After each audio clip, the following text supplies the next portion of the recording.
Hello everyone, I'm Yolanthe from Ruby Slipper Consultants, and today I'm doing a book review. It's my first week back in the office. This is the magical Ruby Slipper Consultants office where we do all our writing and being cheeky and imaginative. In my time away from the office over the holidays, I had time to read a really thick book called IQ 84 by Haruki Murakami. Today I'm going to be reviewing this book as well as two journals. One is Frankie that I'll be reviewing today, and the other one is The Monthly. So this book, 1984 or IQ 84 by Haruki Murakami, looks a bit scary because it's really quite thick. I'm the kind of girl that doesn't let a thick book intimidate me, so I wandered into readings a couple of days before Christmas and I picked it up. I've been given a copy of Kafka by the Shore, which is the other Haruki Murakami book of great note. I was given it by a girlfriend a few years ago, and it's what I'd call magic realism, a bit like Salman Rushdie, so that the books have a normal sequence. For example, I'll be sitting here doing my blog, and all of a sudden a talking cat would appear on my desk, and the novel would just kind of trundle along.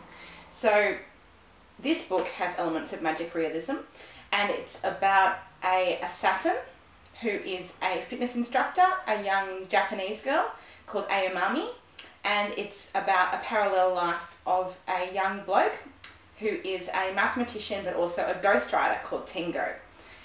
It's kind of a love story, but it also has a side story about a Japanese cult and a complete fantasy realm that kind of involves pod people. That simplifies it and makes it sound unappealing, but it's the kind of novel that when you're reading it, it actually grabs you and it shakes you, and you're sitting in bed and you're reading at night and you kind of, all of a sudden you slap your partner and you go, ooh! It's a really exciting book. So if you like things that are a little bit left of centre, if you like being transported somewhere else, it's like highbrow fantasy. Fantasy has a bad name, sci-fi has a bad name. I enjoy both those genres, but this is like a thinking person's Pinko Lefty Carlton readings version of those things. So if you're looking for a big book to take away if you're taking your holidays now that everyone's gone back to work, I'd highly recommend IQ 84.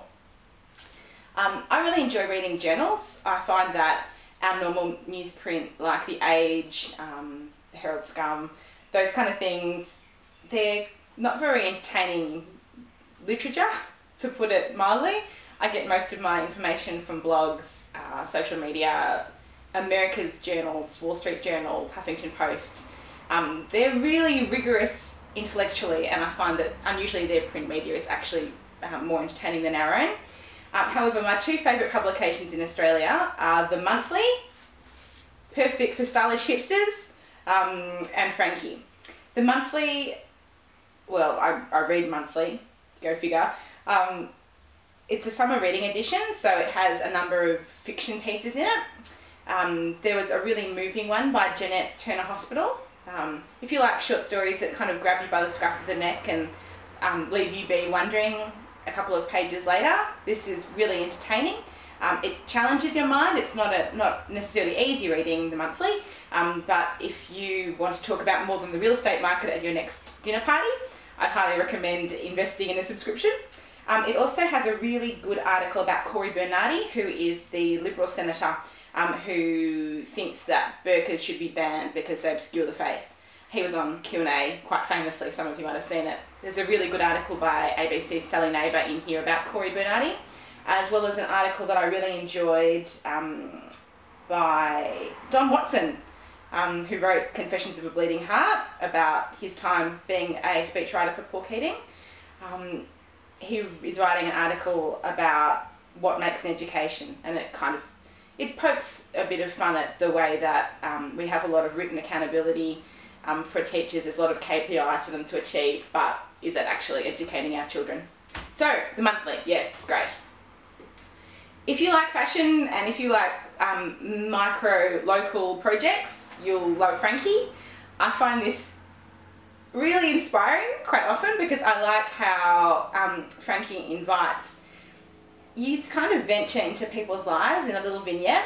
Frankie has touching stories about people's daily observations about their lives, It also has, you know, elements of fashion, eco. It kind of dips its toes in a few different genres.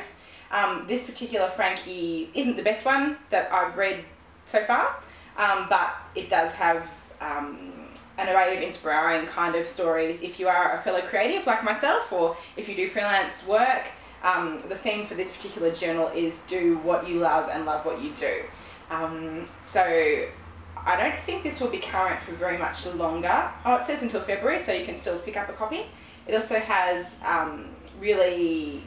it has some really, a series of really beautifully illustrated typography.